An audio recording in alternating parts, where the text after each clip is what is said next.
Agora,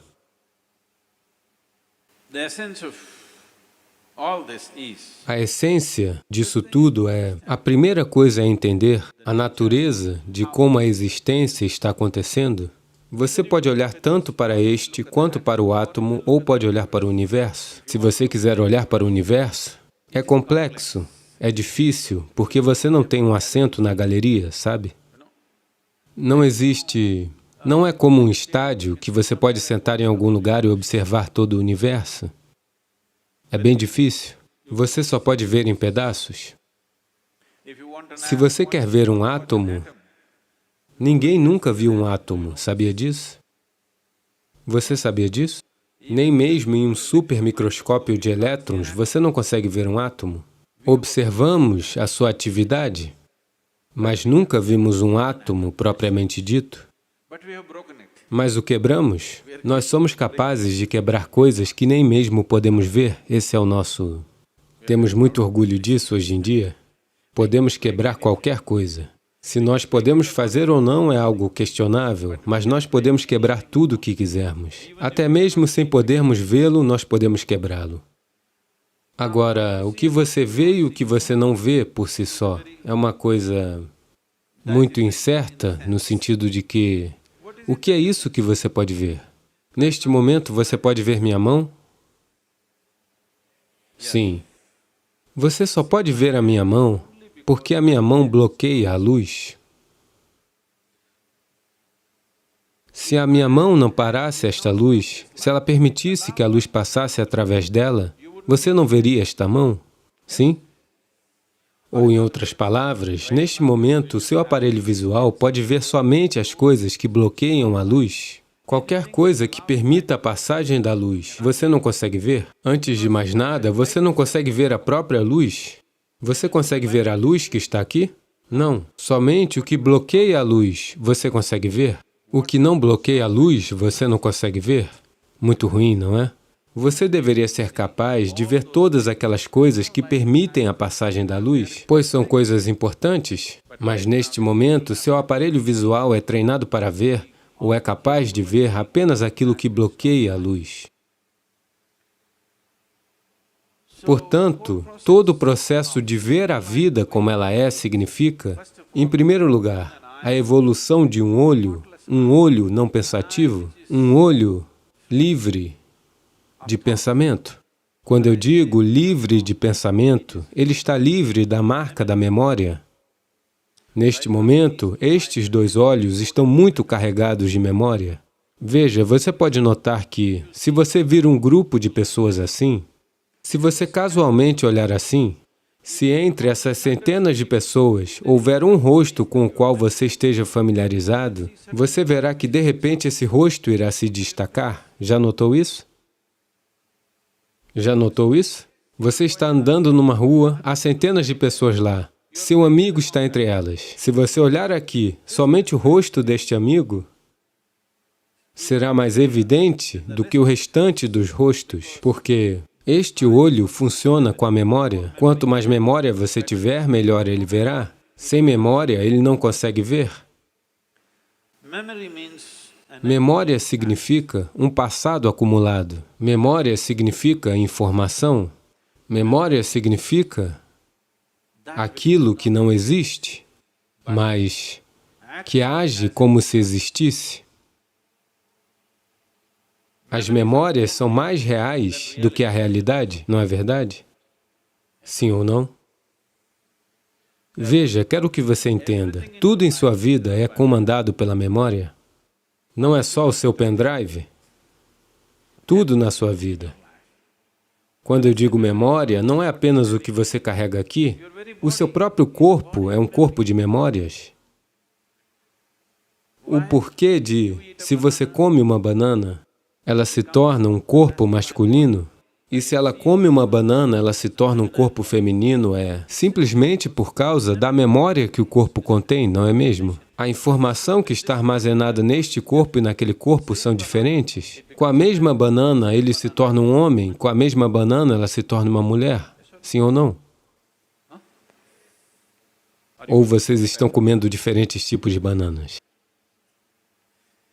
A mesma coisa, a mesma comida, se você comer, ela se converte numa forma única. Em uma pessoa, ela se transforma em pele escura. Em outra pessoa, ela se transforma em pele clara. Como?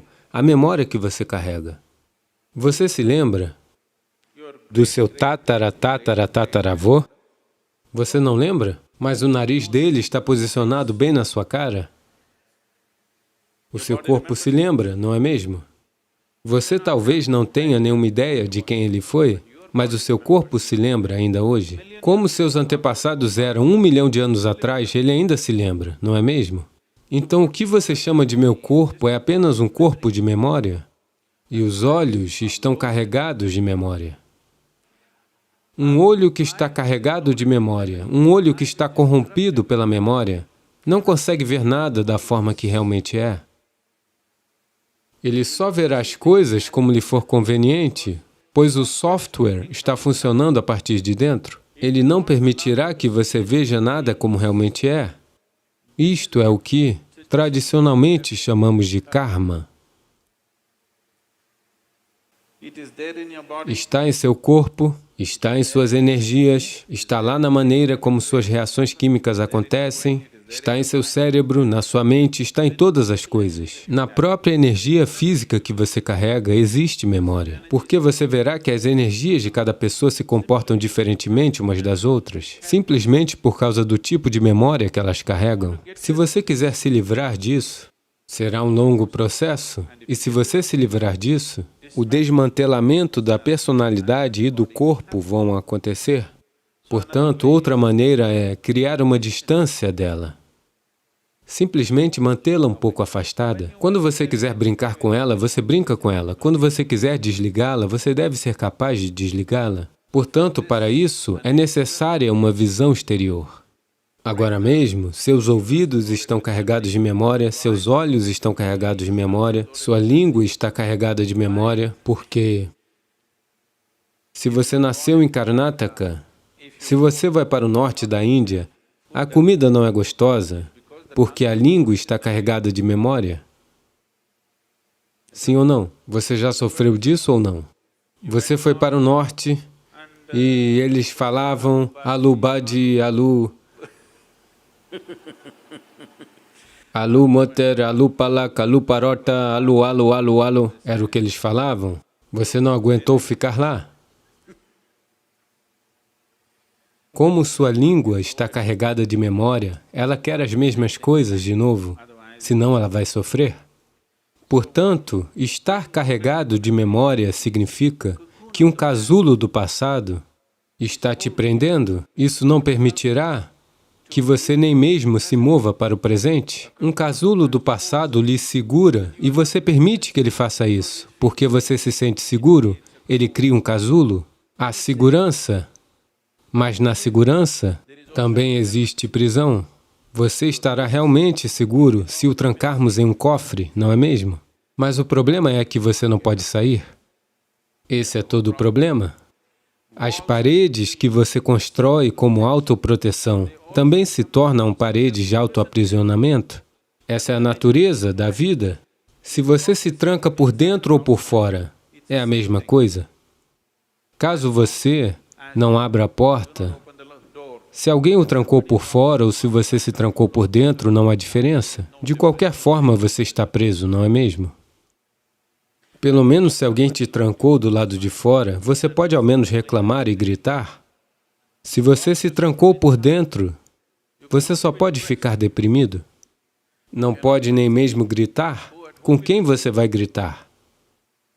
Portanto, esse processo para o qual estamos olhando é que a memória deixa impressões por si só em todos os níveis, até o nível elementar. Dos 5 elementos que funcionam aqui, bem a partir daqui, o trabalho da memória começa. Então, quando pronunciamos a palavra karma, não é uma simples fórmula, ou não é como, sabe, as pessoas andam falando a teoria do karma. Nós não estamos falando sobre nenhuma teoria, nós estamos nos referindo a uma certa realidade. Karma significa memória, ação e memória. Uma ação do passado só existe em forma de memória, não é verdade? Sim? A memória não é apenas o que você carrega aqui. Cada célula do corpo carrega a sua própria memória. O motivo pelo qual um átomo se comporta diferentemente de outro átomo, embora ele tenha os mesmos ingredientes, é porque ele tem uma memória. Um átomo de hidrogênio tem um tipo de memória, um átomo de oxigênio tem outro tipo de memória. A não ser que você os misture, eles vão continuar a se comportar dessa maneira. Isso está em um círculo pequeno. Você está em um círculo um pouco maior, o universo está em um círculo muito maior, mas a mesma memória governa tudo isso. Então, quando nós falamos karma, nós não estamos falando de algum conceito ou de alguma filosofia. Nos referimos a uma certa realidade que está encontrando manifestação em quem você é. O próprio formato do seu corpo é por causa da memória. Se uma ave come uma manga, ela se torna uma ave. Se uma minhoca come uma manga, ela se torna uma minhoca. Se você come uma manga, você se torna um ser humano. A mesma manga, quantas coisas ela está fazendo, dependendo dos tipos de memórias que carrega, não é? O que você chama de semente?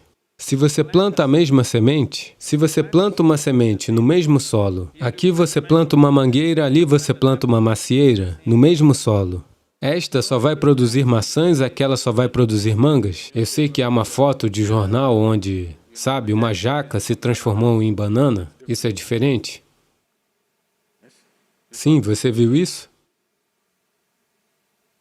Vocês são todos de Bangalore ou Devanali?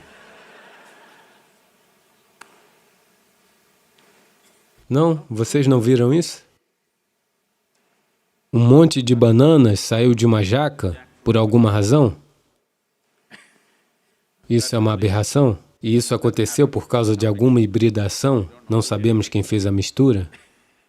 Mas, essencialmente, se você, no mesmo solo, se você plantar uma semente de maçã e uma semente de manga, aquela só produzirá maçãs, esta só produzirá mangas, porque a semente é uma certa quantidade de memória, não é? Quer seja a semente de uma planta ou a semente de seu pai que entrou no ventre de sua mãe, é apenas memória e memória e memória, não é verdade? Isso é karma, e isso vem lá de trás.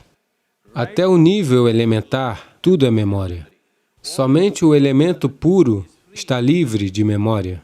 Então a ideia, quando começamos, nós começamos com o Bhutesha, porque essa é a coisa mais importante, que ele dominou os elementos, é por isso que nós o reverenciamos. Por que ele dominou os elementos?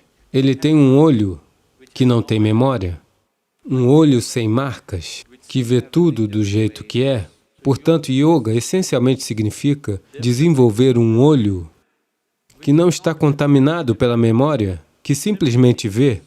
Ele não vê as coisas da maneira como sua memória a perverte, ele simplesmente vê tudo do jeito que é. Esse olho verá aquelas coisas que não param a luz. Neste momento, estes dois olhos só conseguem ver o que para a luz. Se você começar a ver algo que não para a luz, isso significa que outra dimensão do olho está começando a funcionar.